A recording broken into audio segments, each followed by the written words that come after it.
The purpose of this video is to talk about trial payment plans, or TPPs. These usually come at the end of the modification review process, and the goal is to just help borrowers understand what they are and what they can do to successfully make it through a TPP. If you are already a subscriber, thank you so much. If you are not a subscriber, try to subscribe, try to like the video below. That is the best way to get this information carried out to other homeowners who this information might be beneficial for, especially since we're kind of all going through weird COVID times. It's the best way to kind of get everything out to the people who might need it. Okay, so TPPs. TPP stands for Trial Payment Plan. At the end of a loan modification review process, more often than not, a bank will approve a borrower for a loan modification, but as part of that approval process, they will give them a trial payment plan. What's important to understand is that a TPP is not final modification approval.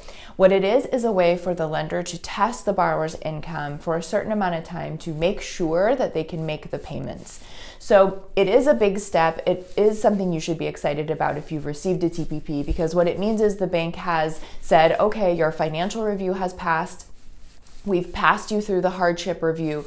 We believe we want to offer you a modification, but it is kind of a secondary step to the final process where they want to see if you genuinely can afford to resume making these trial payment plans. Now, these plans don't come every single time. Sometimes a bank will just hand you a final permanent modification agreement. That does happen. But most of the time, borrowers are placed on these TPP agreements. The terms can range. I've seen TPPs go anywhere from 1 month up through 8 months. But the most common TPP structure that you'll see is for 3 months, meaning the bank will say, okay, you're approved for a loan modification. However, before we permanently execute the agreement, we're going to test you for 3 consecutive months to make sure that you can make these payments we're wanting you to make. If you then make it through those 3 months, at the end, the bank will generate your final loan modification documents, and then you'll go through the process of signing, notarizing, and at that point, everything will be done. So the common question I get when people get these TPP agreements is like, hey, can I avoid this? Can I just go directly to receiving a permanent loan modification? The answer to that is no. There is no way around a TPP. I know it's kind of annoying to have the process get dragged out for a few more months, but it is required that you make it through the TPP period if that's what your bank has offered you. So now I just like to go through kind of 7 common mistakes I see borrowers make, or things that they do that actually can kind of jeopardize or make making it through their TPP harder. It's good to just kind of get out in front of any issues so that you understand how to best make it through a TPP. So number 1 is don't make all 3 payments at once. This comes from a very well-intentioned place. Some borrowers who receive a TPP that says, okay, you have a January 1st payment, a February 1st payment, and a March payment. They will think, oh, hey, I'll just do my lender a solid and I'll pay all 3 payments at once, and that will just help me skip over this TPP period. Don't do that. That can cause a lot of problems. Banks often don't know what to do with a lump sum amount that they receive, and they're often not able to break up those payments and apply them to each month. And so I often help homeowners kind of undo this. They'll kind of take the lump sum amount. Sometimes they'll just put it in an escrow account, and then they won't actually apply it to the 3-month TPP, which can then show the borrower as being in default on the TPP. And if those issues don't get resolved, it can ruin the entire modification process. So I know that's a well-intentioned thing that borrowers go through where they're like, hey, I'll just send in all 3 payments. Don't do that. You also don't want to do that because what you're showing the bank there is that you have a ton of money. If you want this modification, the bank wants to see that that's a good monthly amount for you to be paying. And so if you show them that you have this huge lump sum available, they reserve the right to change the terms or to remove the modification offer in some way. So make it easy on yourself and just follow exactly what they're asking you to do and make the TPP payments when they're due for 3 consecutive months. And then at the end of that period, you'll be able to get your final loan modification documents. The second thing to refrain from doing is similar to the first, in that it's don't overpay, don't underpay, and don't break up the payment. So again, another well-intentioned thought that borrowers have is like, hey, I'll send a little bit early, and then I'll send the remainder of the TPP later. Borrowers are so eager to show the lender when they're offered an opportunity to be successful that they want that opportunity and that they're ready to go. And so I do see borrowers send partial payments that are not the full TPP payment amount. Don't do that. Make sure you send your payment all at once in the exact amount down to the cent. And I can't emphasize enough, check and recheck your TPP agreement each time you pay to make sure you're getting everything down to the cent. I have seen problems in TPP payments when they are not exact, even down to a couple dollars. So don't break up the payments into partial payments. It's always best to send one full payment for the exact month's amount as listed in the TPP paperwork. Number 3, my best advice I can give you is don't pay online. Don't make TPP payments online.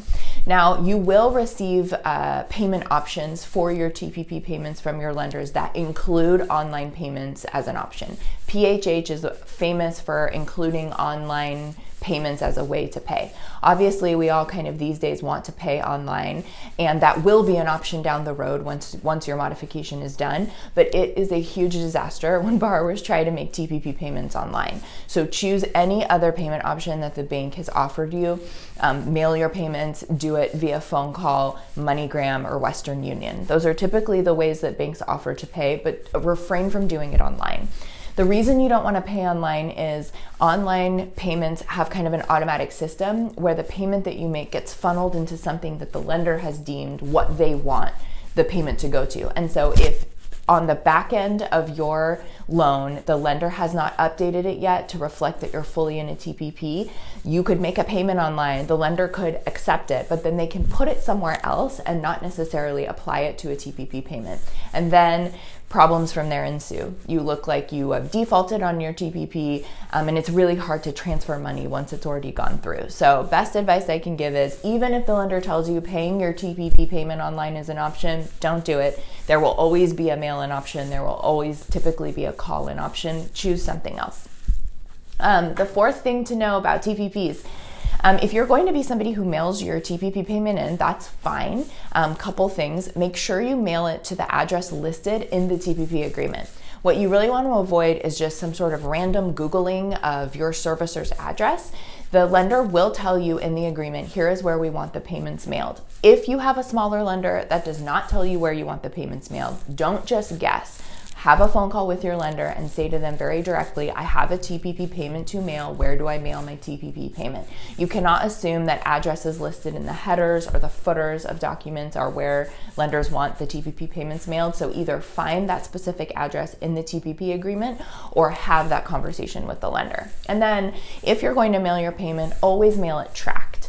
And what I mean by that is take it to the USPS store and put tracking information on it. Take it to a UPS store or a FedEx store. The reason for tracking information is sometimes, more often than not, lenders lose payments. And it's really hard to have this he said, she said conversation with them where you're going, no, I mailed it, I swear I did. And then they just say like, we didn't get it.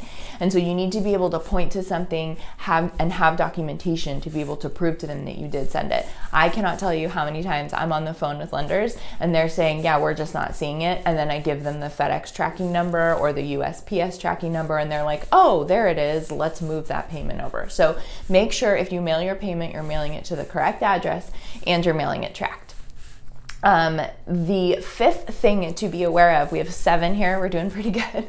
The 5th thing to be aware of is to check your TPP to see if the first TPP payment is required to be certified funds.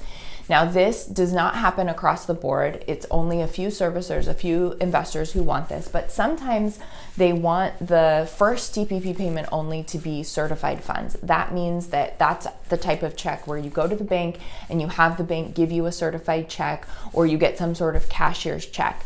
What they're trying to avoid here is personal check from a borrower that could bounce or have issues. MoneyGram, also kind of Western Union type payments, those are considered certified funds. The TPP agreement will tell you exactly what they're looking for, but it is something to be aware of. Sometimes homeowners miss that requirement and they just send a regular check for the first TPP payment. And then of course there can be problems if the bank wanted it in certified funds. So just check it. If it doesn't say anything about certified funds anywhere, it will tell you, your payment options, and then you can just choose one of those and make them. The sixth thing to be aware of when you're doing TPP payments is, and this is really the case for all mortgage payments for all time, but call and confirm receipt of your TPP payment. So after you mail it, if you mail it and you have tracking information, or you call it in, you're trying to confirm that the bank has received it, and then you're also trying to confirm that the bank has applied it to the trial. So those are two different things.